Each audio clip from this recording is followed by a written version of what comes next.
Welcome to my channel Education by Haneet. So children, today we are going to do the third chapter of our Ganga book named संवादहीन. Okay.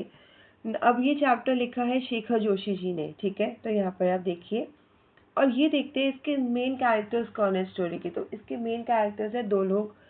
एक ताई है जो कि एक old lady है. अच्छा, अभी इनको ताई क्यों बोला जाता है? इनका नाम ताई नहीं है, इन्हें रिस्पेक्टफुली ताई बोला जाता है क्योंकि जो लेडीज एल्डर होती हैं उनको ताई बोला जाता है. ठीक है, आंटी बोलने की जगह महाराष्ट्र में उनको ताई बोला जाता है. ठीक है, और एक तोता एक पैरेट की स्टोरी है मिट्ठू. ठीक है, उसका नाम मिट्ठू है.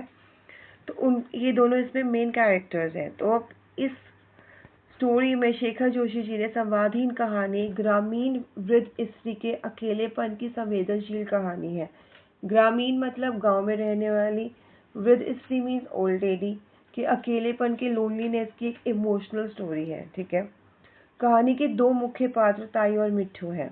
मिट्ठू ताई के लिए केवल एक तोता नहीं बल्कि संवाद का मीन्स कम्युनिकेशन का, बात करने का माध्यम और ममता का केंद्र है. इन दोनों के बीच कभी प्रेमपूर्ण संवाद है तो कभी नोक-झोंक भी रहती है. नोक-झोंक मीन्स कभी लड़ाई झगड़ा.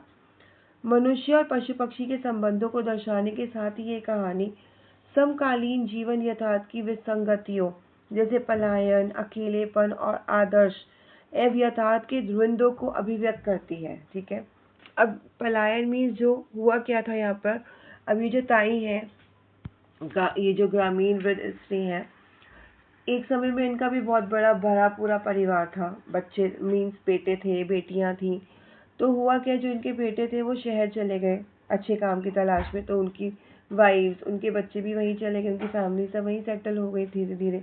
और उनकी जो बेटियां थी उनकी शादी हो गई. तो अब ये यहाँ पर अकेली रह गई. ठीक है, अपने गाँव में, अपने घर में. तो इसलिए ये इन सब को दर्शाता है. तो चलिए स्टोरी देखते हैं. गहरी सांस लेकर ताई कहती, भगवान कैसे नैया पार लगेगी, और बंद पिंजरे में अपने पंखों को फड़फड़ाता उछल कूद मचाता मिट्ठू उत्तर देता, राम राम कहो, सीता राम कहो. तो अभी होता कि इसमें एक गणपत नाम का एक कैरेक्टर है जो कि ताई के अकेलेपन को दूर करने के लिए पता नहीं कहाँ से एक प्यारा सा पहाड़ी तोता ले आता है. ठीक है, क्योंकि ताई बहुत अकेली थी, उनके पास कोई कम्युनिकेशन का मीडियम ही नहीं था.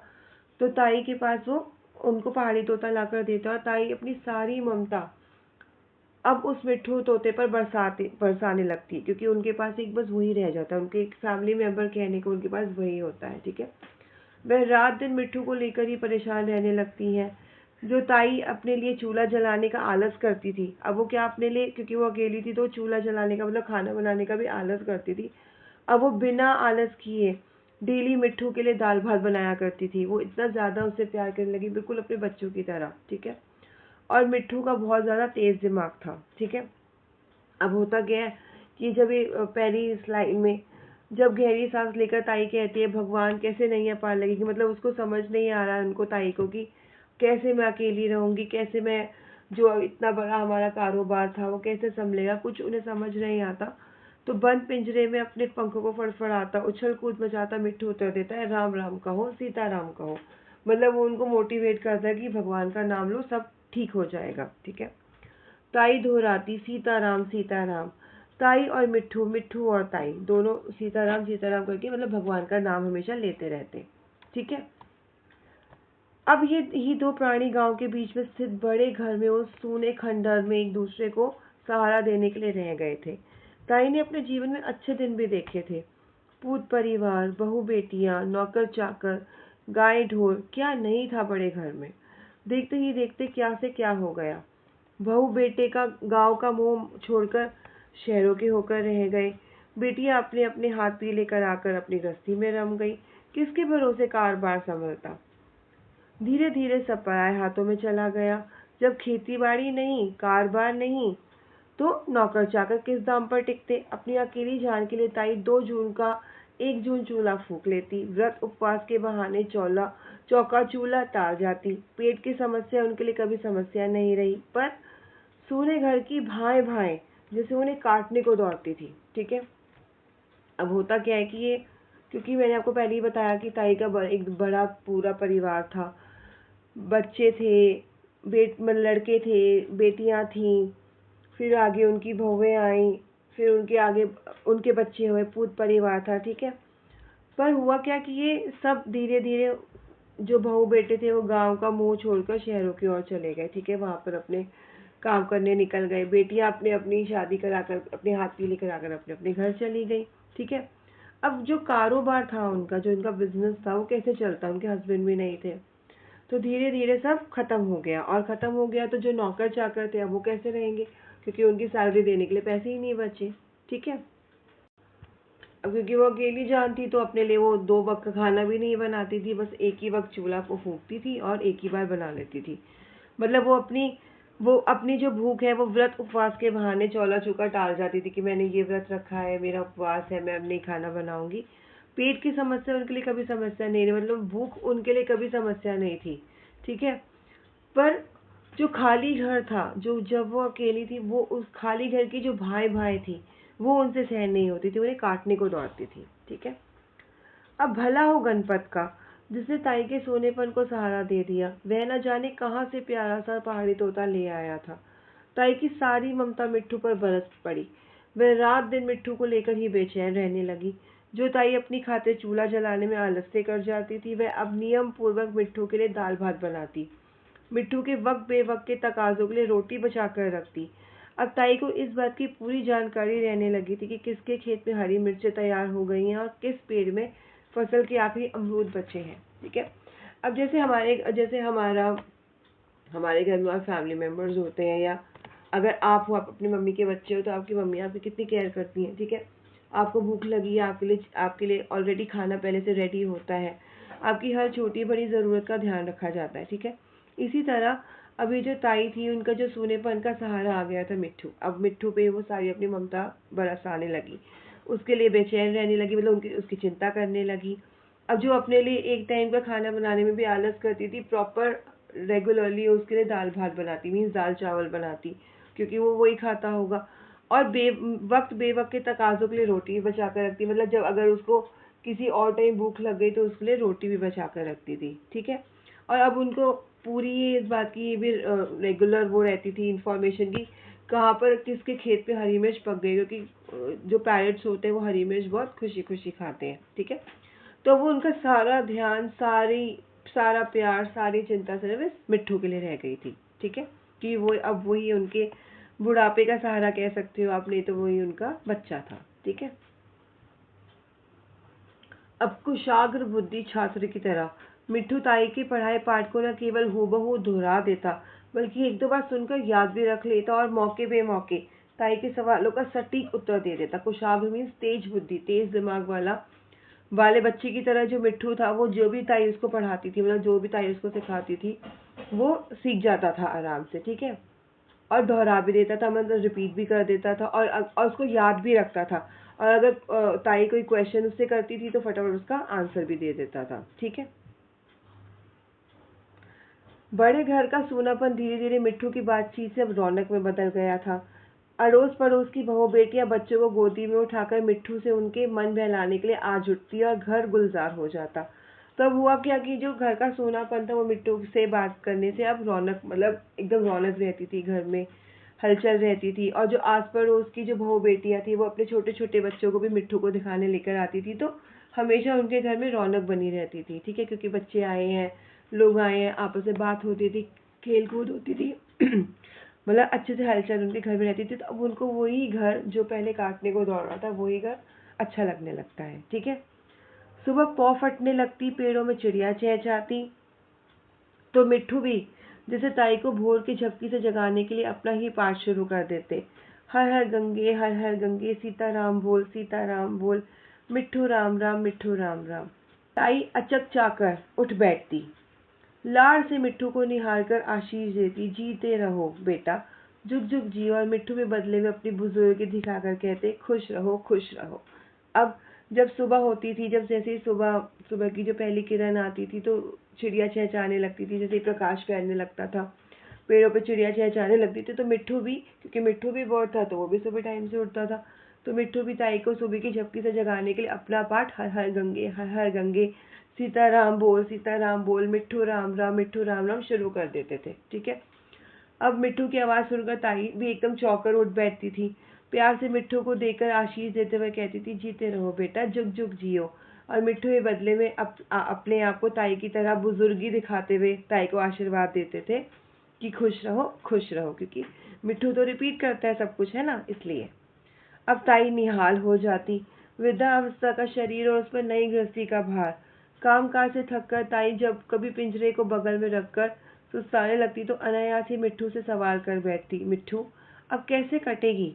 और नौजवान मिट्ठू ताई के बुढ़ापे का सहारा बनकर दमखम के साथ उन्हें दिलासा देते, कटेगी कटेगी कटेगी। अब ताई निहाल हो जाती, मतलब ताई बहुत खुश हो जाती थी उसकी बातों से। ठीक है। अब जो वृद्धावस्था का शरीर था, मतलब अब जो उनकी वृद्धावस्था थी, जो बुढ़ापा था, उसमें जो उनका शरीर है वो थोड़ा ढल चुका था। ठीक है। उस पर मिट्ठू के साथ अब जो नई गृहस्थी का भार था, तो काम काज से वो थक जाती थी, क्योंकि पहले तो वो एक ही टाइम खाना बनाकर भी अपना गुजारा चलाती थी, इतना काम भी नहीं होता था, अब वो थक जाती थी अब। और फिर जब भी कभी मिट्ठू के पिंजरे को बगल में रखकर वो थोड़ा सुस्ताने लगती थी, आराम करने लगती थी, तब अचानक ही मिट्ठू से सवाल कर बैठती थी कि अब जिंदगी कैसे कटेगी। ठीक है। तो उस क्वेश्चन के आंसर में मिट्ठू, जो नौजवान मिट्ठू था और जो ताई के बुढ़ापे का सहारा था, वो बड़े दमखम के साथ, मतलब बड़ी एक्साइटमेंट के साथ उन्हें दिलासा देते हुए कहता था कि कटेगी कटेगी कटेगी। ठीक है। अब कोई ज़रूरी नहीं है कि वो उसका ये आंसर दे रहा हो, क्योंकि ये मिट्ठू के लास्ट वर्ड अब उसने जो सुन लिया तो वो रिपीट करते हैं। ठीक है। अब उनको सब कुछ समझ तो नहीं आ रहा होता, तो क्योंकि ताई ने कहा कि कैसे कटेगी, तो उसने कटेगी को ही पकड़ लिया। ठीक है। तो कटेगी कटेगी कटेगी, और ताई को अपना आंसर मिल गया। ठीक है। तो ऐसे ही इनकी लाइफ बड़े अच्छे से निकल रही थी। ठीक है। अब ताई के थके शरीर में प्राण लौट आते, और तब उस अलस दोपहरी में ताई मिट्ठू को अपनी राम कहानी सुनाने लगती, वैभव और सत्ता के बीते दिनों की गाथा। ठीक है। अब जैसे ही वो बोलता था कटेगी कटेगी, तो ताई को भी एक मोटिवेशन आ जाता था कि हाँ सब ठीक है, सब हो जाएगा ठीक। ठीक है। तो ताई मिट्ठू की बातों से ताई के थके शरीर में मानो प्राण लौट आते थे, और तब उस अलस भरी दोपहरी में ताई मिट्ठू को अपनी राम कहानी सुनाने लगती, मतलब जो भी उनकी कहानी थी कि कैसे क्या हुआ, तो वो सब सुनाने लगती। मतलब अपने बीते दिनों के जो उनकी ऐश्वर्य और जो भी उनकी अच्छी से लाइफ रही। ठीक है। वो उन दिनों की कहानी उन्हें सुनाने लगती थी, क्योंकि हम कितनी भी डेज निकल जाए, हम अपनी पुरानी जो चीज़ें हैं वो नहीं भूल पाते, राइट। तो ऐसे ही वो भी याद करती थी। वैभव और सत्ता के बीते दिनों की गाथा, वैभव और सत्ता। ठीक है। अब सत्ता मतलब उनके पास इतना कुछ था, इतनी सारी प्रॉपर्टी थी, कितना कुछ था। वैभव मतलब जो उनका जो रहन सहन था, वो सब बहुत अच्छा था। ठीक है। अब जैसे वो रह रही है वैसा नहीं था, तो इसलिए वो वैभव और सत्ता के दिनों को याद करती थी। काल की अटल गहराइयों में झांकता एक एक चेहरा ताई को नए नए प्रसंगों की याद दिला देता। जमींदार साहब का रूबीला चेहरा, उनके उपकारों से दबी प्रजा के अनगिनत चेहरे, वे हाथी, वे घोड़े, वे खेल तमाशे, वे ब्याह शादियां, तीज त्योहार, जन्म और मृत्यु पर्व, वे भोज, वे दावतें, जमींदार साहब के दरबार की रौनक, उनकी गुण ग्राहकता, उनकी तुनक मिजाजी, उनका गुस्सा, उनके इशारे पर मर मिटने वाले लोग। ताई घंटों तक मिट्ठू को अपनी जीवन गाथा सुनाती रहती, और वह अपनी गर्दन टेढ़ी कर कभी धैर्यवान श्रोता बना रहता और कभी अपनी समझ के अनुसार बीच बीच में कुछ टीका टिप्पणी कर देता। ठीक है। अब जितने भी उनके घर में लोग थे, जो भी उनकी लाइफ में पास में लोग रहे, तो वो क्या होता था कि वो और समय की उस अथाह गहराइयों में झांकते हुए एक एक चेहरा उनको नए नए संबंधों, मतलब उनको विषय उन चीज़ों की याद दिला देता था। जैसे ताई के पति जो जमींदार साहब का रूबीला चेहरा, उनके जो हस्बैंड थे वो जमींदार साहब थे। ठीक है। उनका रूबीला चेहरा, उनके द्वारा किए गए उपकारों से दबी प्रजा के अनगिनत चेहरे, उनके हाथी, उनके घोड़े, खेल तमाशे, जो ब्याह शादियाँ उन्होंने इतने अच्छे खर्चों से बहुत अच्छे से करी, अपने बच्चों की ढेर सारा खर्चा किया, उसमें खूब रौनक। फिर जो तीज त्योहार वो जैसे मनाते थे, जन्म मृत्यु पर्व भोज दावतें, जो भी दावतें उनके घर में होती थी, जमींदार साहब के दरबार की रौनक, दरबार लगता था उनका प्रॉपर। ठीक है। उनकी कदर जानने या करने की प्रवृत्ति, उनकी छोटी छोटी बातों पर नाराज हो जाना, उनका गुस्सा, उनके इशारे पर मन मिटने वाले लोग, क्योंकि वो सब लोगों के लिए इतना कुछ करते थे। ठीक है। वो इतनी सारी एम्प्लॉयमेंट उन्होंने लोगों को दी हुई थी, उनकी वजह से लोगों के पास थी, लोगों के पास कमाई का जरिया था। ठीक है, तो ये सब बातें, ये उनके इशारों पर मिटने वाले जो लोग थे इत्यादि किस्सों को याद करते हुए ताई घंटों तक मिट्ठू को अपनी जीवन गाथा सुनाती रहती थी। और मिट्ठू भी अपनी गर्दन टेढ़ी करके कभी एकदम बहुत अच्छा सा लिसनर बन के उनको सुनता रहता, और कभी कभी अपनी समझ के अनुसार बीच बीच में कुछ टीका टिप्पणी कर देता, मतलब कुछ कुछ बात बोल देता। तो ताई को लगता कि हाँ, प्रॉपर दोनों तरफ से अच्छे से कम्युनिकेशन हो रही है, मेरी बात ये सुन रहा है। ठीक है, तो मिट्ठू से अपनी यादों को साझा करती, और मिट्ठू को भी उनकी बातों को ध्यान से सुनता और बीच बीच में कुछ भी कह देता, तो उनको एक तसल्ली रहती थी कि मेरी बातें सुनने वाला कोई है। ठीक है,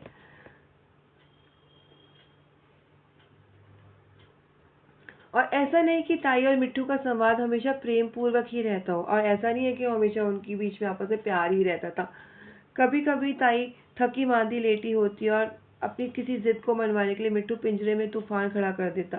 तो कभी कभी क्या होता था, वो थकी हुई लेटी हुई, उनका रेस्ट करने का मन है, पर ये जो मिट्ठू है किसी जिद पर अड़ जाता था और तूफान खड़ा कर देता था पिंजरे में। ठीक है, तो ताई को थोड़ा सा गुस्सा भी आ जाता था। ऐसा होता ना कि कभी आपकी मम्मा रेस्ट कर रही हो और आप उनको लगातार डिस्टर्ब कर रहे हो, तो उनको गुस्सा आ जाता है बीच में। तो ऐसा इनके साथ भी हो जाता था।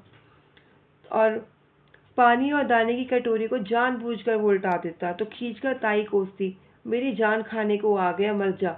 और मिट्ठू भी उतनी ही खींच के साथ हमला बोल देता, मर जा मर जा मर जा, क्योंकि वो तो लास्ट वाले वर्ड्स को कैच करके बस रिपीट करता था। फिर मान मनोबल का दौर चलता और ताई और मिट्ठू की दुनिया पहले की तरह प्रेम से चलने लगती। ठीक है, तो जब वो जो मैंने आपको ऑलरेडी बता दी कि जब वो थकी होती थी, तो मिट्ठू कई बार जिद पे अड़ जाता था और अपनी जिद मनवाने के लिए पिंजरे में तूफान खड़ा कर देता था, पानी और दाने की कटोरी को जानबूझकर उल्टा देता।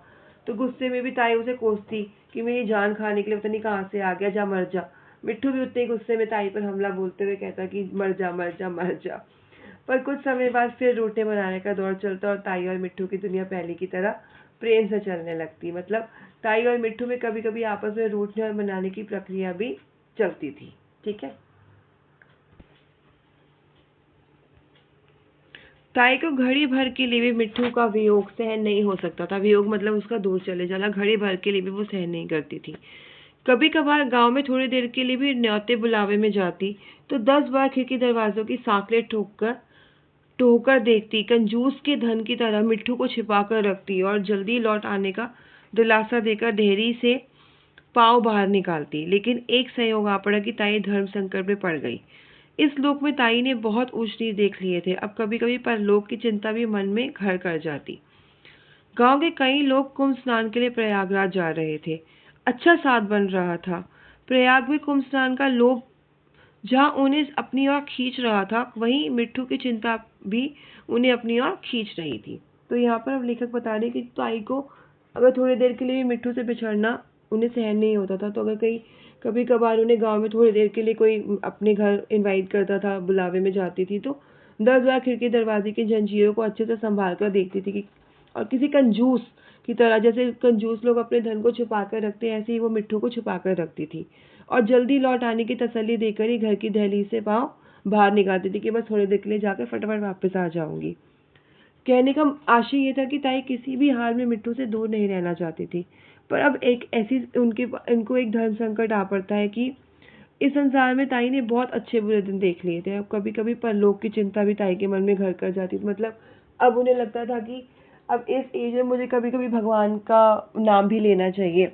तो हुआ क्या कि कुछ लोग कुंभ स्नान के लिए प्रयागराज जा रहे थे। तो कुंभ स्नान भी लोगों में बहुत अच्छा, बहुत पावक माना जाता है। मतलब उनको ये होता है कि अगर आप वहाँ स्नान कराते हो तो आपने बहुत अच्छा काम कर लिया, आपने भगवान को सच्चे मन से याद कर लिया। ठीक है, तो कई लोग कुंभ स्नान के लिए प्रयागराज जा रहे थे।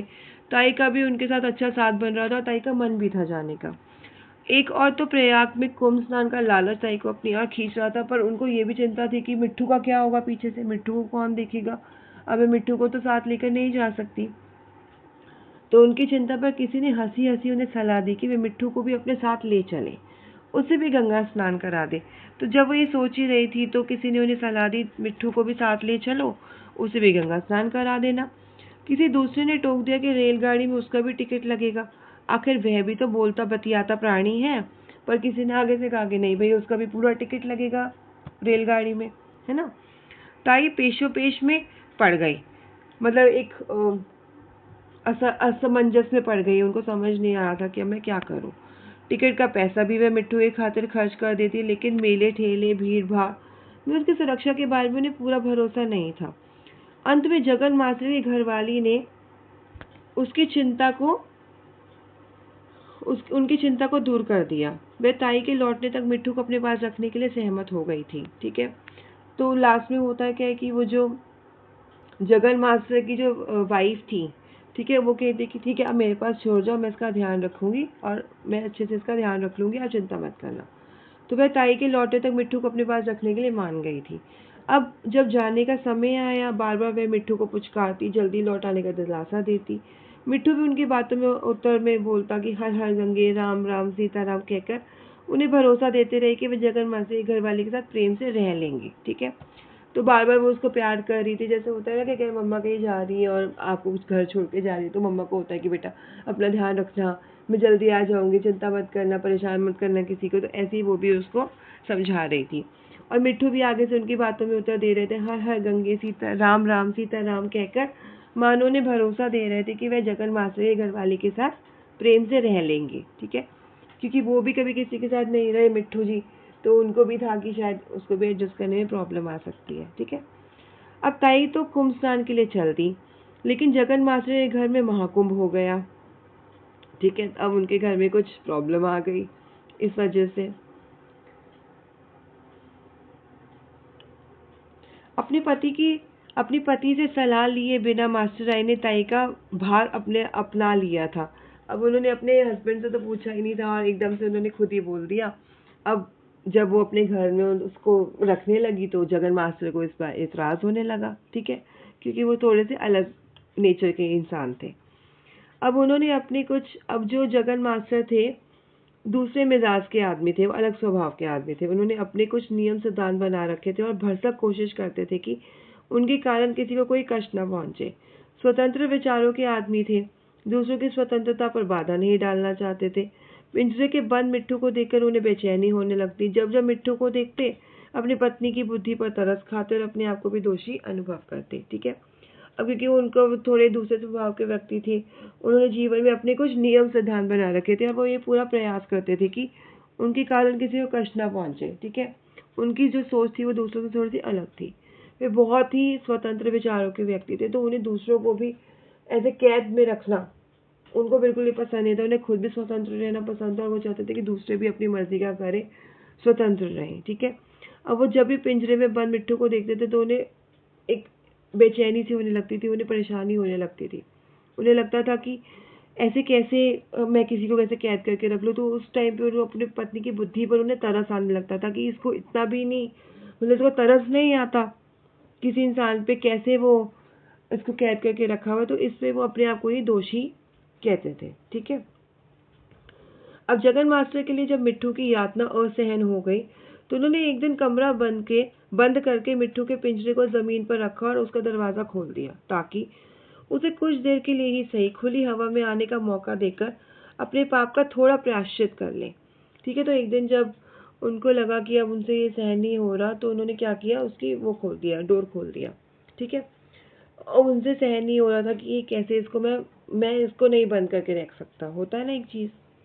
तो उन्होंने एक कमरे को बंद किया और मिट्ठू के पिंजरे को ज़मीन पर रखा और उसका दरवाज़ा खोल दिया, जिससे मिट्ठू थोड़ी देर के लिए सही बाहर आए, खुली हवा में आए और स्वतंत्रता का अनुभव कर सके।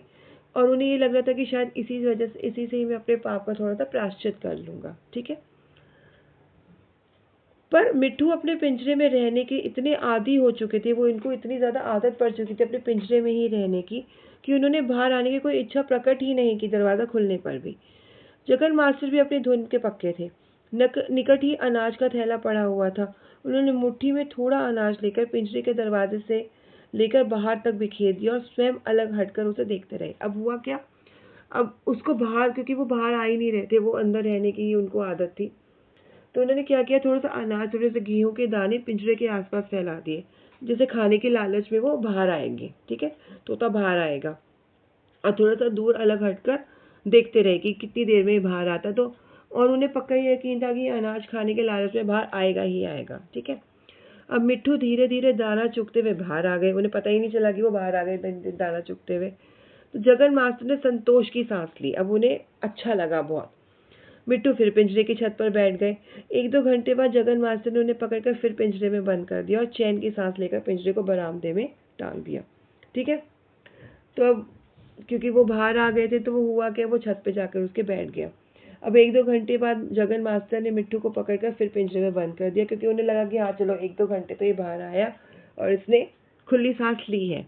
उसने फिर उसको पिंजरे में बंद कर दिया और चैन की सांस लेकर पिंजरे को बरामदे में टांग दिया। अब कहने का मतलब ये है कि जगन मास्टर किसी को भी कैद में नहीं देख सकते थे, इसलिए उन्होंने मिट्टू को बंद कमरे में खुला छोड़ने का निर्णय लिया ताकि वे मिट्टू को अपने घर में कैद होने के दोष का प्रायश्चित कर सकें। ठीक है, उनको लगा कि इससे ये बाहर भी आ जाएगा, इसको सांस भी आएगी और थोड़ा उसको अच्छा लगेगा। ठीक है, अब जगन मास्टर हर रोज कमरा बंद करते ही मिट्टू को बाहर आने का आमंत्रण देते और उनकी आज़ादी का सुख स्वयं भोगते। अब ये डेली ये चीज़ होने लगी कि कमरा बंद करके उसे बाहर आने के लिए वो उसको बाहर निकालते।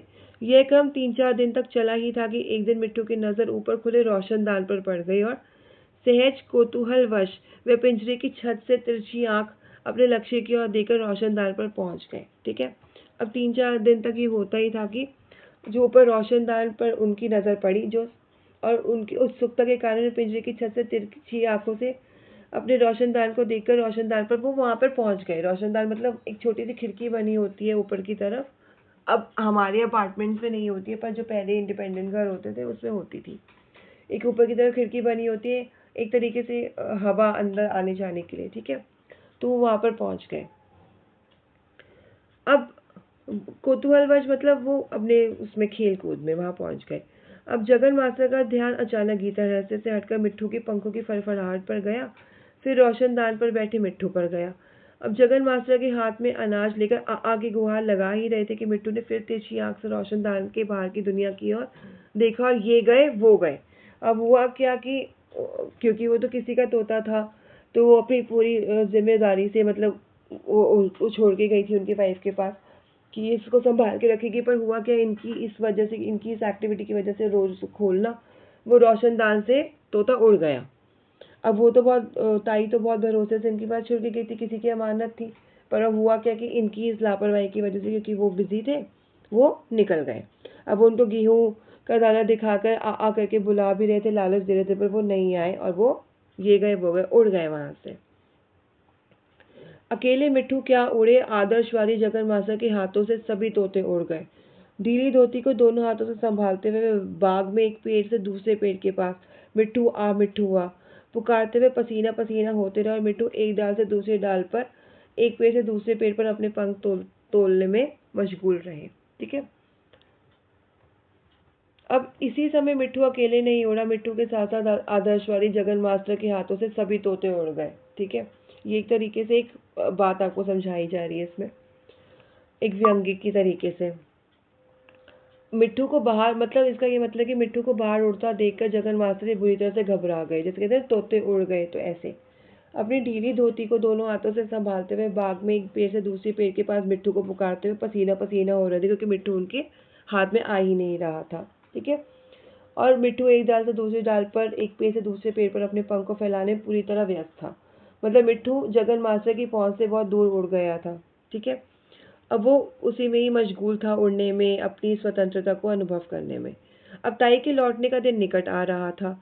गांव में सभी के मन में इस अनहोनी घटना के में एक गहरी आशंका को जन्म दे दिया था। ताई के तेज स्वभाव के अतिरिक्त मिट्टू के प्रति उनका लगाव भी सब जानते थे और लौटकर मिट्टू को न पाने पर उनकी क्या दशा हो सकती है, इसका अनुमान वे भली भांति लगा सकते थे। ठीक है, अब हुआ क्या कि ताई वापस आने वाली थी प्रयागराज से, उनके वापस आने के दिन निकट आ रहे थे। अब तोता उड़ गया था, तोता तो हाथ में ही नहीं आ रहा। अब सब लोग ये जानते थे कि अगर ताई ने तोते को नहीं देखा, क्योंकि वो इतनी ज़्यादा उससे प्यार करती थी, तो ताई का क्या हाल होने वाला है। ठीक है, अब ताई के तेज स्वभाव के साथ साथ सभी लोग ताई का मिट्टू के प्रति लगाव और प्रेम भी जानते थे कि जब वो लौट कर मिट्टू को नहीं देखेगी तो उनकी क्या स्थिति हो सकती है। इसका अंदाजा वे सभी भली भांति लगा सकते थे। इस समस्या पे बहुत सोच विचार करने के बाद आखिर में गणपत ने एक ही उपाय सुझाया कि मिट्टू की ही सूरत शक्ल का एक दूसरा तोता ले आते हैं। ठीक है, अब क्योंकि मिट्टू तो उड़ चुका था, तब हुआ क्या, बहुत ही सोच विचार करके जगन मास्टर ने ये आइडिया लगाया, सबको यही सुझाव दिया कि मिट्टू की सूरज शक्ल का एक दूसरा तोता ले आते हैं ताकि ताई को भ्रम में रखा जा सके, और दूसरे दिन सच ही वह तोता लेकर हाजिर हो गए। तो ताई को बुद्धू बनाने के लिए वह दूसरा तोता ले आते थे उसी की शक्ल का, ठीक है, ताकि उसको धोखे में रखा जा सके। और दूसरे दिन वह सच में वो तोता लेकर आ भी गए। मतलब मिट्टू के उड़ जाने से कहीं ताई को बुरा न लगे, इसलिए मिट्टू की तरह दूसरे तोते को लाया गया। अब जगन मास्टर की जिंदगी का एक नया दौर शुरू हुआ। वह तोते को पिंजरे में रखकर पाठ पढ़ाने लगे ताकि ताई के आने तक वह भी 2 अक्षर सीख ले। ये एक संयोग ही था कि जगन मास्टर ने अंतिम दिन ताई की मिट्टू को गीता के 2-4 श्लोक रटाने की कल्पना की ताकि गंगा स्नान का पुण्य अर्जन कर लौटी हुई ताई अपने मिट्टू के मुंह से गीता सुन सके। लेकिन वह अनहोनी हो गई और अब जगन मास्टर अपनी फिक्र के मारे खाना पीना छोड़कर घंटों पिंजरे के सामने बैठकर रटते, मिट्टू राम राम सीता राम हर गंगे। अब हुआ क्या कि अब क्योंकि वो तो बहुत अच्छे से वो सब कुछ उसको अच्छे से आता था, तो अब अभी ये जगन मास्टर का जो काम हो गया कि उसको सिखाना, ठीक है, उसको ट्रेन करना, फिर से जो जो उसको आता था वो ट्रेन करना कि वो भी वो सब एग्जैक्ट लाइनें बोल सके कि मिट्टू राम राम सीता राम हर गंगे राम सीता राम। तो उनका ये काम हो गया उसे सिखाना, ठीक है। अब उनका ये नया उनकी एक एक्टिविटी हो गई उनकी लाइफ में। तो वह तोते को पिंजरे में रखकर पाठ पढ़ाने लगे ताकि वह ताई के आने तक 2-3 मतलब उसको भी अक्षर बोलना सिखा लें। ये एक संयोग ही था कि जगन मास्टर ने अंतिम दिन ताई के मिट्टू को गीता के 2-4 श्लोक रटाने की कल्पना की थी। उन्होंने सोचा था कि आने तक वो सोच के रखा था कि सिखा लेंगे ताकि जब ताई गंगा स्नान का पुण्य कमाकर लौटे तो अपने मिट्टू के मुंह से गीता सुन सके। लेकिन मिट्टू के उड़ जाने वाली असंभव घटना घट गई और अब जगन मास्टर ने इस बात की फिक्र के मारे खाना पीना छोड़ दिया था और घंटों पिंजरे के सामने बैठकर उस तोते को रटते रटते मिट्टू राम राम सीता राम हर गंगे राम सीता राम उसको सिखाने लगे। मतलब जो पहले उनका मिट्टू था, जो उनका असली का मिट्टू था, उसको वो सोचते थे कि इसको गीता के 2-4 श्लोक में रटा दूंगा, ठीक है, ताकि जब ताई स्नान करके वापस लौटेगी, पुण्य कमा कर वापस लौटेंगी तो वो खुश हो जाएंगी, ठीक है। पर वो पहले ही उड़ गए जो उनके पहले वाले तोते थे। पर अब इस नए तोता है इसको भी तो सिखाना था। तो बोलते बोलते उनका गला सूख जाता। मास्टर आइन उनसे भोजन ठंडा होने की शिकायत करती। वो आग की तरह तेज दृष्टि से उनकी ओर देखकर पानी पीकर फिर से दोहराने लगते, राम राम सीता राम हर गंगे। फिर कभी कभी उन्हें गुस्सा आ जाता और वो कहते मर जा। पर वह दूसरा तोता पिंजरे के अंदर से टुकर टुकर उन्हें देखता रहता। वो कुछ नहीं सीख रहा था, ठीक है, क्योंकि बोलते बोलते जब उनका गला सूख जाता था तो और जब मास्टर आइन बार बार बोलती थी कि आपका भोजन ठंडा हो क्योंकि वो बिजी थे उसी को ही सिखाने में, ठीक है, तो फिर वो गुस्से में आकर उसको बोलते थे जा मर जा। पर वह पिंजरे के अंदर से टुकर टुकर बस उन्हें देखता रहता था कि शायद उनकी बेवकूफ़ी पर हंसता रहता हो, उन्हें ऐसा लगता था। अब कुंभ स्नान से लौटकर सभी तीर्थयात्री अपने अपने घरों की ओर चल दिए, लेकिन ताई सीधा बड़े घर की ओर न जाकर जगन मास्टर के दरवाजे पर आई, क्योंकि ताई अपने घर न जाकर सीधा अपने तोते को लेने आई। पहले ताई सोच रही थी कि उन्हें देखते ही मिट्टू राम राम सीता राम की रट लगाकर आसमान सिर पर उठा लेगा, पिंजरे में कूद फान मचाकर तूफान खड़ा कर देगा। लेकिन वहां बैठे अवधी मिट्टू ने उन्हें देखकर कोई हरकत ही नहीं की, वह केवल इधर उधर ताकता रहा। अब क्योंकि वो दूसरा तोता था, उनका असली तोता था ही नहीं, तो ताई को लगा कि शायद मैं जाऊंगी तो वो जोर जोर से रट लगाएगा, राम राम सीता राम, कूद फान मचाएगा, उन्हें देखकर बहुत खुश होगा, है ना, अपनी खुशी दिखाएगा। पर उस जो अवधी जो फेक जो तोता था, मतलब उनका, उसने कुछ हलचल ही नहीं की, उसने कुछ बोला ही नहीं, बस वो देखता रहा ताई को, है ना, उन्होंने कुछ हरकत ही नहीं की, बस वो इधर उधर ही देखता रहा। अब ताई अपने मिट्टू को गुहार कर थक गई, लेकिन उनके सोनेपन का साथी न जाने किन अमराइयों में घूम रहा होगा, ठीक है। अब ताई अपने मिट्टू को पुकार पुकार थक गई, लेकिन उनके सोनेपन का जो साथी था मुझे मिट्टू पता नहीं किन उद्यानों में घूम रहा होगा, कहाँ घूम उद्यानों मतलब कौन से बागों में वो घूम रहा होगा, क्योंकि वो तो अब आज़ाद हो चुका था। अर्थात ताई को दूसरे मिट्टू को अपना मिट्टू समझकर पुकार रही थी, पर उनका अपना मिट्टू तो न जाने कहाँ उड़ गया था, जिसका उन्हें आभास ही नहीं था, जिसका उन्हें अभी तो पता ही नहीं था, ठीक है। अब तो यहाँ पर ये स्टोरी खत्म होती है। अब अगर हम इस स्टोरी का देखें कि क्या इसका मॉरल था, तो ये था कि उन्होंने किसी पे ट्रस्ट किया पर उनका वो ट्रस्ट ब्रेक हो गया, और जो उनका बहुत अच्छा साथी था जिसे वो बेहद प्यार करती थी, अब वो उनसे दूर हो चुका था, पर ताई को इस बात का पता ही नहीं था, ठीक है। तो यहाँ पर ये स्टोरी फिनिश होती है। Thank you.